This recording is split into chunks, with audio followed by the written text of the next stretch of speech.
A Christian who doesn't live with the Holy Spirit is a dead Christian. ಒಬ್ಬ Christian ಪರಿಶುದ್ಧಾತ್ಮನಿಂದ ನಡೆಸಲ್ಪಡದೆ ಹೋದರೆ ಅವನು ಸತ್ತು ಹೋದ ಕ್ರಿಸ್ತನ ಹಾಗೆ. A person who doesn't understand the work of the Holy Spirit, the Christian is a dead Christian. ಯಾರು ಪರಿಶುದ್ಧಾತ್ಮನ ಒಂದು ಕಾರ್ಯವನ್ನು ಅರ್ಥ ಮಾಡಿಕೊಳ್ಳುವುದಿಲ್ವೋ ಒಬ್ಬ ಕ್ರಿಸ್ಟಿಯನು ಅವನು ಸತ್ತ ಕ್ರಿಸ್ತನಂತೆ. We have so many traditional Christians ನಮಗೆ ಅನೇಕ ಸಾಂಪ್ರದಾಯಿಕ ಕ್ರಿಸ್ತಿಯರಿದ್ದಾರೆ who don't even believe in a Holy Spirit. ಅವರು ಪರಿಶುದ್ಧಾತ್ಮರನ್ನ ನಂಬುವುದೇ ಇಲ್ಲ. They think their actions will make them righteous.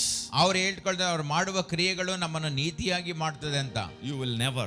ನೀವು ಖಂಡಿತವಾಗಿ ಆಗೋದಿಲ್ಲ. It didn't work in a Old Testament at all.